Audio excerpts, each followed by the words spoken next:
Salut à tous, j'espère que vous allez bien. Aujourd'hui, pas de sujet en particulier, en fait je teste un micro, c'est le MK600 de chez Sennheiser. C'est un micro canon qui peut se placer en dehors du cadre de la caméra, donc c'est vraiment parfait pour la plupart des vidéos que je vais faire dans le futur.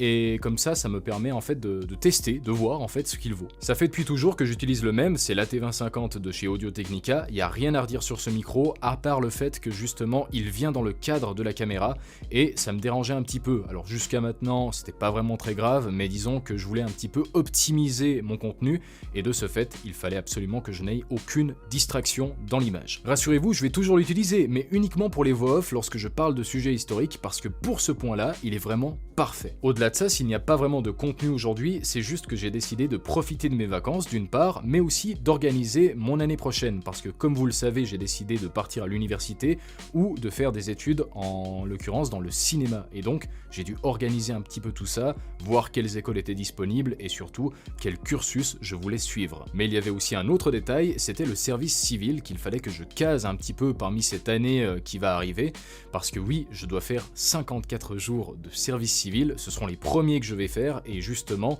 il fallait que je trouve une entreprise dans laquelle je pourrais aller travailler par la suite. Donc vous l'avez compris, je n'ai pas eu vraiment de temps à consacrer à ma chaîne, même si aujourd'hui on teste un super micro. D'ailleurs, dites-moi dans les commentaires, qu'est-ce que vous pensez du son de ce dernier? Moi, personnellement, avec un premier test, j'ai trouvé qu'il donnait un super son, mais par contre, il y a un petit détail. En fait, le truc, c'est que ce micro capte certains bruits parasites. C'est pas vraiment énorme, avec un denoiser, c'est réglé, mais contrairement à l'AT2050, lui, il ne capte rien du tout, à part votre voix, c'est tout, et c'est vraiment incroyable pour un micro qui coûte 200 francs environ. Mais dans l'ensemble, je suis vraiment satisfait de ce premier test, et j'ai hâte de voir en fait avec cette vidéo, qu'est-ce qu'il va en ressortir. Est-ce que c'est un micro qui va m'accompagner jusqu'au bout de l'aventure avec nous, ou au contraire, est-ce que ça va être un produit que je vais renvoyer? Mais je pense pas vraiment que je vais renvoyer ce micro, d'après moi. Dans tous les cas, espérons simplement que ce soit concluant, comme ça il peut nous accompagner jusqu'au bout, et nous, eh bien on va se retrouver la prochaine fois pour une nouvelle vidéo, alors d'ici là, portez-vous bien, allez, ciao ciao.